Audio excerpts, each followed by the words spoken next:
வணக்கம் நண்பர்களே. நம்ம இப்போ என்ன பார்க்க போகிறோன்னா, எலுமிச்சம் இலைகள் நோய் வந்திருக்கு.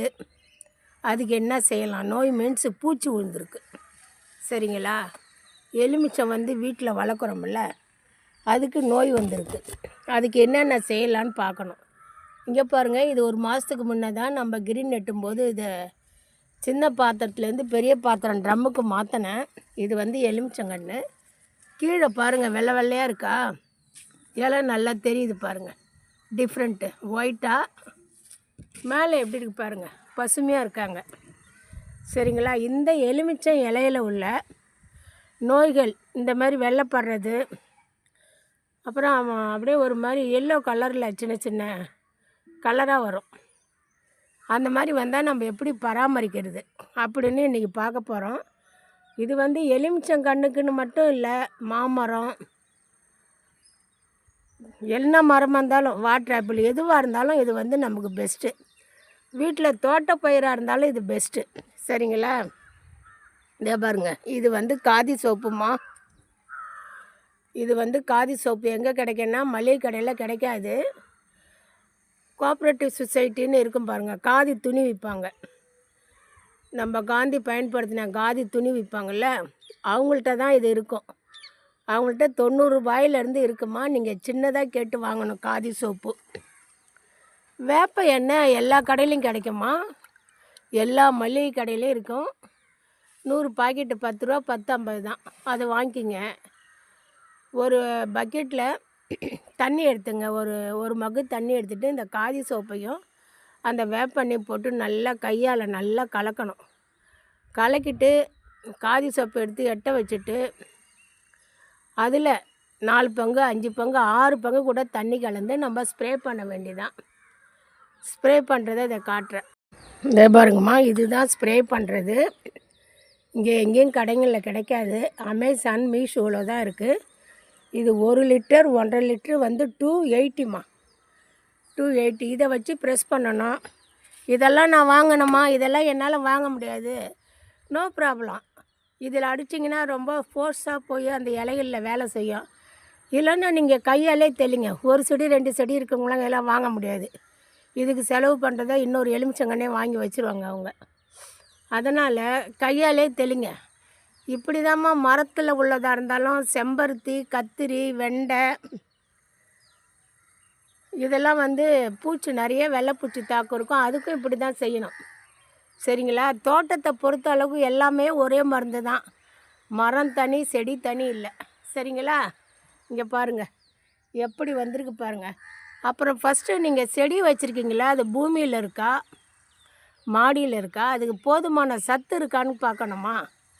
சத்து குறைபாடு கூட அப்படி இருக்கும். ஏன்னா இந்த லெமன் வெள்ளை வெள்ளையாக இருக்குங்களே இலை, இது சத்து குறைபாடாக தான் அப்படி இருந்தது. அதுக்கப்புறம் எவ்வளோ மண் போட்டிருக்கோம் பாருங்கள். இந்த மண் போட்டு மீன் அமிலம் ஊற்றின உடனே இவங்க ஃப்ரெஷ் ஆகிட்டாங்க. இதையும் நம்ம ஃபாலோ பண்ணணும். மாடியில் இருந்தால் மண் கொஞ்சம் கொட்டுங்க, அது மண்புழு உள்ள மண்ணாக கொட்டுங்க. அவங்களுக்கு தேவையான ஊட்டச்சத்து கொடுங்க. மல்லாட்டை பண்ண ஊற வச்சு போடுங்க. மீன் அமிலம் கொஞ்சம் தண்ணியில் கலந்து போடுங்க. இந்த மாதிரி போட்டிங்கன்னா அந்த பூச்சி மறைய வாய்ப்பு இருக்கும், சரிங்களா? இது நீங்கள் ஒவ்வொன்றுத்துக்கும் தேட வேணாமா. தோட்டத்துக்குன்னு பொதுவாக தேடினீங்கன்னா மெயினாக எல்லாத்துக்குமே இந்த வேப்ப எண்ணெயும் காதி சோப்பும் தான். இதை எப்படி இதே நான் இப்போ உங்கள்கிட்ட கண்ணு முன்னால் காட்டுறேன். லெமன் தழையும் மொத்தமாக இருக்கும். நாட்டு மல்லிகைப்பூ செடி இலை மொத்தமாக தான் இருக்கும். அது திக்காக இருக்கும், இது திக்காக இருக்கும். அந்த நாட்டு மல்லி செடியில் அப்படியே தான் மஞ்சளாக புள்ளியாக இருக்கும். நல்லா பூக்கும். இப்படி பாதி இருக்கும், அப்படி பாதி இருக்கும். எனக்கு கஷ்டமாயிடுச்சு. ஒரு 40 நாள் இருக்குமா. இதே தான் போட்டேன் நான். வேப்பண்ணி காதி சோப்பு ஸ்ப்ரே பண்ணேன். இப்போ போய் பாருங்கள், அதில் ஒரு இலை கூட இல்லை. அவ்வளோ நல்லா இருக்காங்க, காட்டுறேன் வாங்க. இது நாட்டு முல்லை செடிமா. இந்த பாருங்கள், இந்த மாதிரி தான் நிறையா இருந்தது. உங்கள்கிட்ட எலுமிச்சை இலை எப்படி இருக்கா, இது ஃபுல்லாக இருந்ததுமா. இந்த பாருங்கள், இது ஃபுல்லாக அப்படி தான் இருந்தது. இது நாட்டு முல்லை எப்படி இருக்காங்க பாருங்கள். இப்போ இதை நான் ஊற்றி 40 நாள் ஆகுதுன்னு, அப்போ தெளிஞ்சு நல்லா இருந்தாங்கம்மா. இப்போ திரும்ப இந்த மாதிரி வராங்க.